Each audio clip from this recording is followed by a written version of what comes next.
മകം നക്ഷത്രത്തിൽ ജനിച്ചവർക്ക് ഈ ആഴ്ചയിൽ വാക്കും പ്രവൃത്തിയും ഫലപ്രദമായി തീരും. ഏറ്റെടുത്ത ദൗത്യം തൃപ്തികരമാകും വിധത്തിൽ പൂർത്തീകരിക്കുവാനും പ്രതീക്ഷിച്ചതിലുപരി സാമ്പത്തികമായ നേട്ടം കൈവരുവാനും ഇടയുണ്ട്.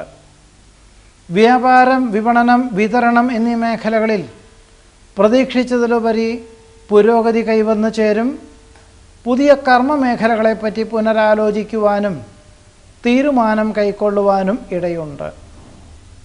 പണി ചെയ്തു വരുന്ന ഗൃഹം വാങ്ങിക്കുവാനായി പ്രാഥമിക സംഖ്യ കൊടുത്ത് കരാർ എഴുതുവാനിടവരും. കുടുംബജീവിതത്തിൽ ആഹ്ലാദ അന്തരീക്ഷം, സമാധാനം, സ്വസ്ഥത, ദാമ്പത്യ സൗഖ്യം, സുഖഭക്ഷണം, സുഖസുഷുപ്തി എന്നിവയ്ക്ക് യോഗം കാണുന്നു. ഗഹനമായ വിഷയങ്ങൾ ലളിതമായി അവതരിപ്പിക്കുന്നത് വഴി ആശ്വാസത്തിന് യോഗം കാണുന്നുണ്ട്.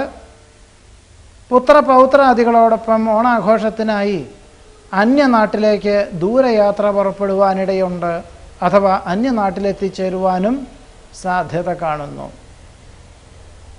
പണി ചെയ്തു വരുന്ന ഗൃഹം വാങ്ങിക്കുന്നതിനെപ്പറ്റി പുനരാലോചിക്കുവാനും ഒരുപക്ഷെ കണ്ടെത്തിയ ഗൃഹം തൃപ്തിയല്ലാത്തതുവഴി ഭൂമി വാങ്ങി ഗൃഹനിർമ്മാണം നടത്തുവാനും തീരുമാനിക്കും. സുവ്യക്തമായുള്ള കർമ്മ പദ്ധതികൾക്ക് പണം മുതൽ മുടക്കുവാൻ ധാരണയാകും. ധർമ്മപ്രവൃത്തികൾക്കും പുണ്യപ്രവൃത്തികൾക്കും സർവാത്മന സഹകരിക്കുവാനിടയുണ്ട്. വാരാന്ത്യത്തിൽ വിശേഷപ്പെട്ട ദേവാലയ ദർശനം നടത്തുവാനോ വിനോദയാത്ര പുറപ്പെടുവാനോ അവസരം ഉണ്ടായിത്തീരും. മകം നക്ഷത്രത്തിൽ ജനിച്ചവരുടെ ഈ ആഴ്ചയിലെ ഫലങ്ങളാണ് പറഞ്ഞത്.